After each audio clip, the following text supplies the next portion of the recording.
ಶ್ರೀ ಗ್ರಂಥ ಮಹಾತ್ಮೆ ಶ್ರೀ ಗಣೇಶಾಯ ನಮಃ. ಶ್ರೀ ಗುರು ಸಿದ್ಧಾರೂಢಾಯ ನಮಃ. 4 ವೇದ, 6 ಶಾಸ್ತ್ರ, 18 ಪುರಾಣ, 28 ದಿವ್ಯ ಆಗಮಗಳ ಸರ್ವಸಾರಭೂತವಾದ ಶ್ರೀ ಸಿದ್ಧ ಪುರುಷನ ಈ ಪವಿತ್ರ ಚರಿತ್ರೆಯನ್ನು ನಿತ್ಯವೂ ಶ್ರದ್ಧೆಯಿಂದ ಓದುವ, ಕೇಳುವ, ಪೂಜಿಸುವ ಸರ್ವ ಭಕ್ತರಿಗೆ ಧರ್ಮ, ಅರ್ಥ, ಕಾಮ, ಮೋಕ್ಷಗಳು ಸಿದ್ಧಿಸುವವು.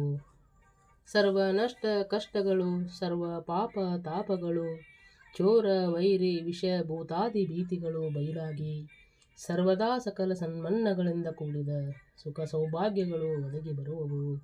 ಶ್ರೀ ಸಿದ್ಧ ಸದ್ಗುರುವನ್ನು ಕೃಪಾವರ್ಗೀಕ ಶ್ರವಣ ಮಾಡುವುದರಿಂದ ಶಾಂತಿ, ದಾಂತಿ, ವಿವೇಕ, ಜ್ಞಾನ, ಸದ್ಭಕ್ತಿಗಳು ಸಪ್ರಾಪ್ತವಾಗುವವು.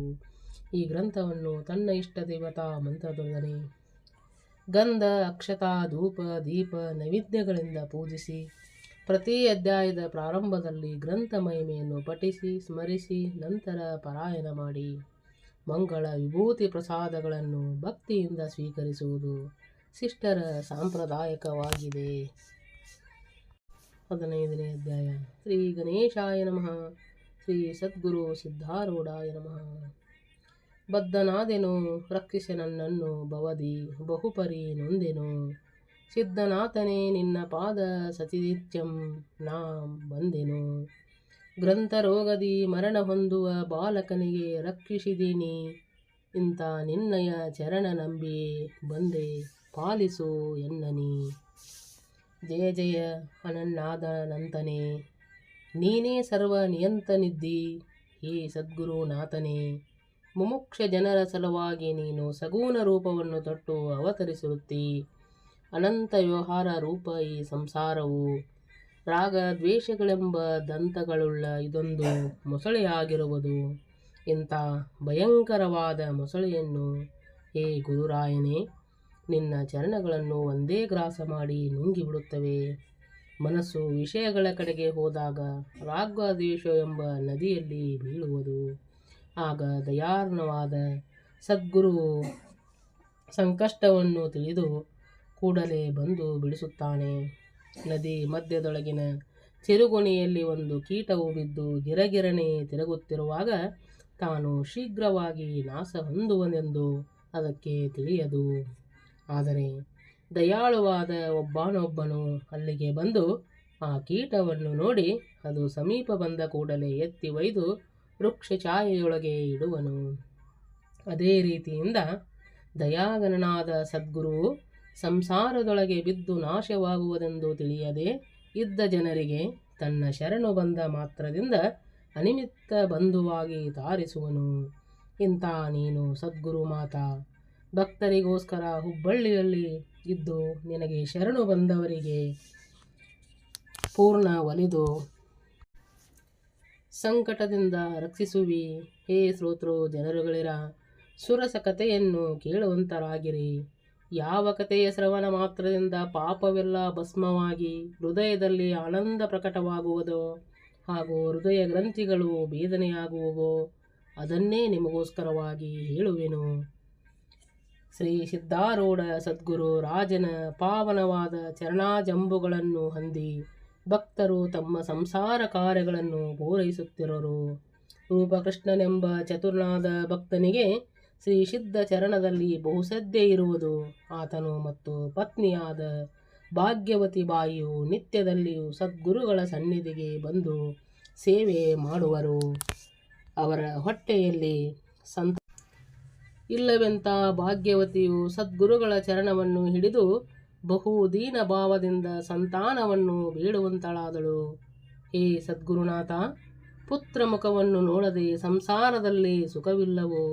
ಭಾಗ್ಯವತಿ ವಚನವನ್ನು ಕೇಳಿ ಸಿದ್ಧರು ನಗುತ್ತಾ ಅಂದಿದ್ದೇನೆಂದರೆ, ಸಂಸಾರವೇ ಸುಖವೆಂತ ತಿಳಿಯುವವರೆಗೆ ಧನಸುತದಾರಾದಿಗಳು ಸುಖಕರವು.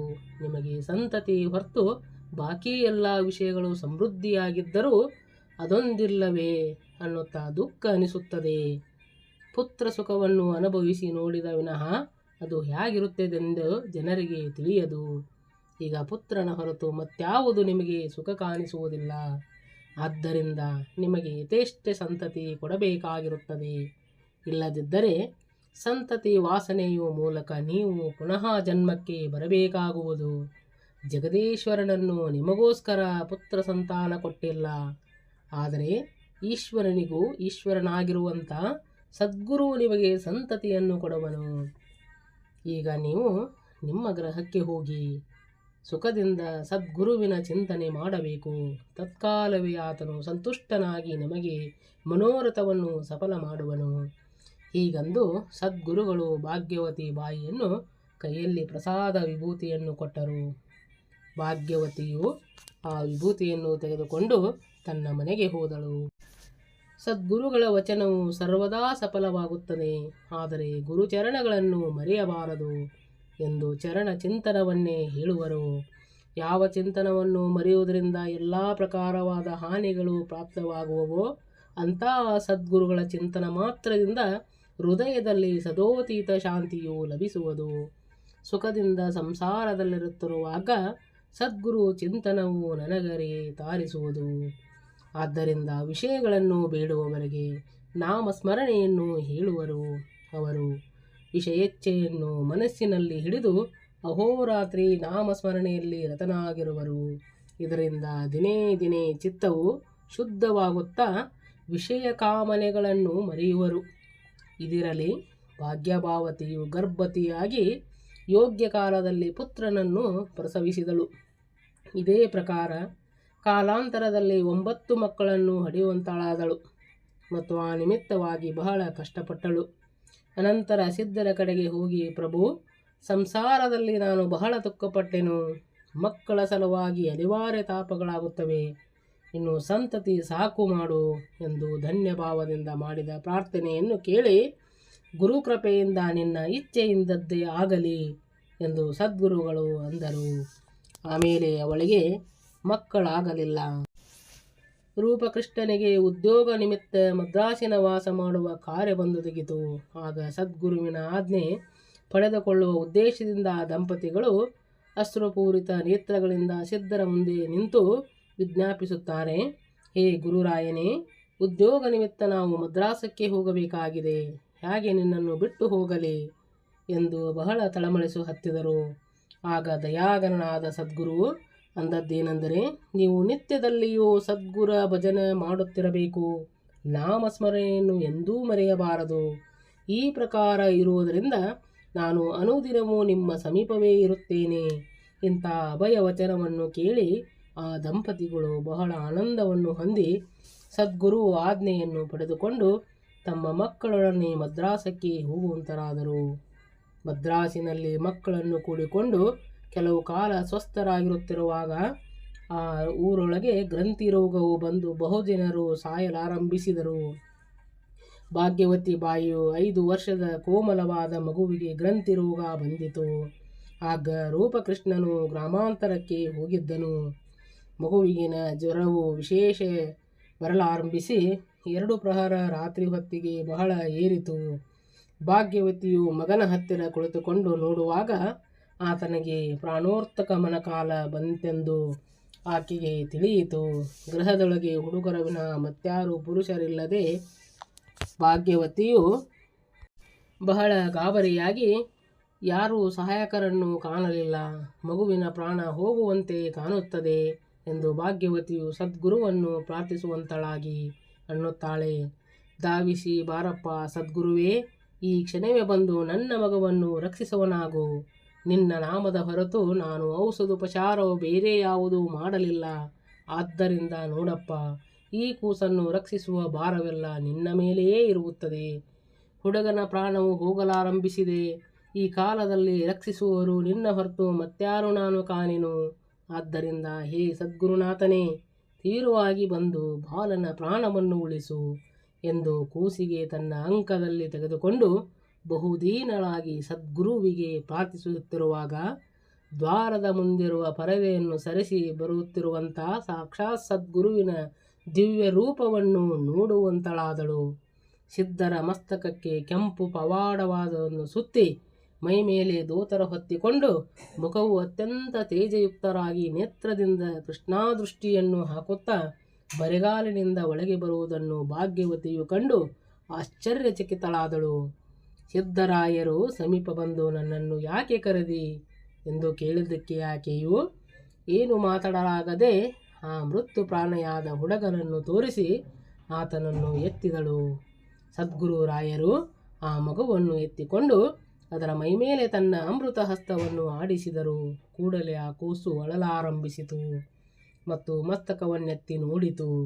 ಆಗ ಭಾಗ್ಯವತಿಗೆ ಬಹಳ ಆನಂದವಾಯಿತು. ಅತ್ಯಂತ ಹರ್ಷಯುಕ್ತಳಾಗಿ ಆ ಮಗುವನ್ನು ತನ್ನ ಕೈಯಲ್ಲಿ ತೆಗೆದುಕೊಂಡು ತನ್ನ ಮಸ್ತಕವನ್ನು ಸದ್ಗುರುಗಳ ಚರಣಗಳ ಮೇಲಿಟ್ಟು ಎದ್ದು ನೋಡುತ್ತಾಳೆ. ಸದ್ಗುರುಗಳು ಅದೃಶ್ಯರಾಗಿದ್ದರು. ಆಗ ಆಕೆಯ ಪ್ರೇಮದಿಂದ ಕಂಠವು ಸದ್ಗತಿತವಾಗಿ ಅತ್ತಿತ್ತ ಎಷ್ಟು ನೋಡಿದರೂ ಆತನು ಕಾಣದಿರುವುದರಿಂದ ಬಹು ತಳಮಳ ಪಟ್ಟು ಅನ್ನುತ್ತಾಳೆ, ಗುರುವೇ, ಪೂಜಾದಿ ಉಪಚಾರ ಮಾಡಲಿಲ್ಲ. ಇಷ್ಟರೊಳಗೆ ಸದ್ಗುರು ಹೋದನಲ್ಲ, ನಾನು ಎಂಥ ದುರ್ದೈವಿಯು. ಭಾಗ್ಯವತಿ ಬಾಯಿಯು ಮನಸ್ಸಿನಲ್ಲಿ ಬಹಳ ಸಂಕೋಚಪಟ್ಟಳು. ಅದೇ ಸಮಯದಲ್ಲಿ ಆಕೆಯ ಪತಿಯಾದ ರೂಪಕೃಷ್ಣನು ಮನೆಗೆ ಬಂದನು. ಕೂಡಲೇ ಭಾಗ್ಯವತಿಯು ನಡೆದ ವರ್ತಮಾನವೆಲ್ಲ ಆತನಿಗೆ ನಿವೇದಿಸಿದಳು. ಇಬ್ಬರಿಗೂ ಪ್ರೇಮ ಉಕ್ಕಿ ಬಂತು ಮತ್ತು ಮಗನು ಬದುಕಿದ್ದು ನೋಡಿ ಬಹಳ ಆನಂದಪಟ್ಟರು. ಆಗ ರೂಪಕೃಷ್ಣನು ಬೇಗನೆ ಗುರುದರ್ಶನವನ್ನು ಪಡೆಯಬೇಕೆಂದು ಹೇಳಿದನು. ಮರುದಿನವೇ ಎಲ್ಲರೂ ಕರೆದುಕೊಂಡು ರೂಪಕೃಷ್ಣನು ಹುಬ್ಬಳ್ಳಿಗೆ ಹೊರಟು ಸಿದ್ಧಾಶ್ರಮಕ್ಕೆ ಬಂದು ಸಿದ್ಧ ಗುರುಗಳಿಗೆ ಭೇಟಿಯಾದನು.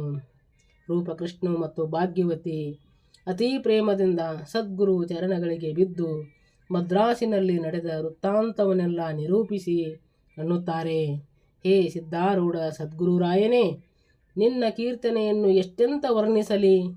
ಸರ್ವಸ್ವವನ್ನು ನಿನಗೆ ಅರ್ಪಿಸಿದರೂ ನಿನ್ನ ಉಪಕಾರದಿಂದ ನಾವು ಮುಕ್ತಲಾಗಲಾರೆವು.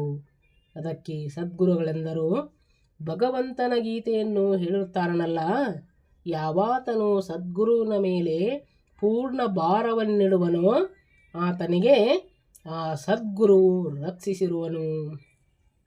ಸದ್ಗುರುಗಳು ಸಿದ್ಧಾರೂಢರ ಈ ವಚನವನ್ನು ಕೇಳಿದ ಎಲ್ಲ ಭಕ್ತ ಜನರು ಬಹಳ ಆನಂದಪಟ್ಟು ಅನ್ನುತ್ತಾರೆ, ಈ ಸಿದ್ಧರೆಂಬ ಚಿಂತಾಮಣಿಯು ನಮಗೋಸ್ಕರವಾಗಿ ಇಲ್ಲೇ ಇರುವಂಥದ್ದಾಗಿರುತ್ತದೆ ಎಂದು ಜಯ ಜಯಕಾರ ಮಾಡಿದರು.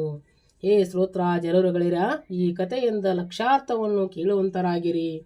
ವಿಷಯಾಭಿಲಾಷಿಗಳಾದ ಪ್ರವೃತ್ತಿಪರ ಜನರು ವಿಷಯಗಳನ್ನು ಧಾರಣವಾದ ದುಃಖವೆಂದೆಂದು ತಿಳಿಯದೆ ಸದ್ಗುರುಗಳಿಗೆ ಸುತನಾದಿಗಳನ್ನು ಬೇಡುವರು. ವಿಷಯ ಪ್ರಾಪ್ತಿಯಾದ ಮೇಲೆ ಆ ಸಂಬಂಧ ದುಃಖವು ಅವರ ಅನುಭವಕ್ಕೆ ಬಂದ ನಂತರ ಸಂಸಾರವು ದುಃಖಮಯವೆಂದು ಸದ್ಗುರು ಚರಣವನ್ನು ಹಿಡಿಯುತ್ತಾರೆ. ಆ ದಯಾಳುವಾದ ಸದ್ಗುರು ಅಂಥ ಶರಣು ಬಂದವರನ್ನು ವಿಷಯ ದುಃಖಗಳಿಂದ ಬಿಡಿಸುತ್ತಾನೆ. ಆಮೇಲೆ ಅನನ್ಯ ಭಾವದಿಂದ ಆತನು ಭಜಿಸಿ ಅಂತಃಕರಣ ಶುದ್ಧಿಯನ್ನು ಹೊಂದುತ್ತಾರೆ. ಮತ್ತೊಂದು ಲಕ್ಷಿದ್ದವೆಂದರೆ ಸದ್ಗುರುವನ್ನು ಪೂರ್ಣ ಭಾವದಿಂದ ಭಜಿಸುವವರಿಂದ ಬೋಧನೆಂಬ ಪುತ್ರನು ಹುಟ್ಟುತ್ತಾನೆ. ಆತನು ಜೀವ ಪ್ರಾಣ ಮಾಡಿ ರಕ್ಷಿಸಿರುವಾಗ ಅನೇಕ ಶಾಸ್ತ್ರಗಳನ್ನು ನೋಡುತ್ತಾ ಸಂಶಯ ಎಂಬ ಗ್ರಂಥಿ ರೋಗವು ಹುಟ್ಟಿ ಆ ಬೋಧಪುತ್ರನಿಗೆ ಅವನ ಪ್ರಾಣಾರ್ಥವಾಗುವುದು, ಕಾಲ ಬರುವಂಥದ್ದಾಗುವುದು. ಆಗ ಸದ್ಗುರು ಪ್ರಾರ್ಥನೆ ಮಾಡಿದ ಮಾತ್ರದಿಂದ ಹೃದಯದಲ್ಲಿ ಪ್ರಕಟನಾಗಿ ನಿಶ್ಚಲ ಜ್ಞಾನವನ್ನು ಬೋಧಿಸಿ ಸಂಶಯ ರೋಗವನ್ನು ನಿವಾರಣೆ ಮಾಡುವನು. ಆಗ ಬೋಧಪುತ್ರನು ಜಾಗೃತನಾಗಿ ಸರ್ವತ್ರಯದಲ್ಲಿ ಆನಂದವನ್ನುಂಟು ಮಾಡುವಂತನಾಗುವನು. ಈ ಪ್ರಕಾರ ಸದ್ಗುರುವು ಮುಮುಕ್ಷಗಳನ್ನು ರಕ್ಷಿಸಿರುವನು. ಆ ಸದ್ಗುರುರಾಯನು ಪೂರ್ಣ ಬ್ರಹ್ಮಾನಂದನಾಗಿರುವನು. ಅವನೇ ಗ್ರಂಥ ಲೇಖನ ಮಾಡಿಸುವಂಥವನು. ಯಾಕೆಂದರೆ ಹೃದಯದಲ್ಲಿ ಅಂತರ್ಬಾಹೆ ಆತನೇ ವ್ಯಾಪಿಸಿರುವನು. ಮುಂದಿನ ಅಧ್ಯಾಯದಲ್ಲಿ ವಿಚಿತ್ರ ಕಥೆಯನ್ನು ಹೇ ಶ್ರೋತೃ ಜನರುಗಳಿರ, ಸಾವಧಾನ ಚಿತ್ತದಿಂದ ಶ್ರಾವಣ ಮಾಡುವಂತರಾಗಿರಿ. ಸದ್ಗುರು ತಾನೇ ಸೂತ್ರಾವಕನಾಗಿ ತನ್ನ ಕಥೆಯನ್ನು ತಾನೇ ವರ್ಣಿಸುವನು ಎಂಬಲ್ಲಿಗೆ ಶ್ರೀ ಸಿದ್ಧಾರೂಢ ಕಥಾಮೃತದೊಳ ಸರ್ವರ ಮಾತ್ರದಿಂದ ಸರ್ವ ಪಾಪಗಳನ್ನು ಭಸ್ಮ ಮಾಡುವಂಥ ಬಹು ಸುಂದರವಾದ ಈ 15ನೇ ಅಧ್ಯಾಯವನ್ನು ಶಿವದಾಸನು ಶ್ರೀ ಸದ್ಗುರು ಸಿದ್ಧಾರೂಢ ಚರಣಾರವಿಂದಗಳಲ್ಲಿ ಸಮರ್ಪಿಸಿರುವನು. ಓಂ ನಮಃ ಶಿವಾಯ. ಓಂ ನಮಃ ಶಿವಾಯ. ಓಂ ನಮಃ ಶಿವಾಯ. ಓಂ ನಮಃ ಶಿವಾಯ.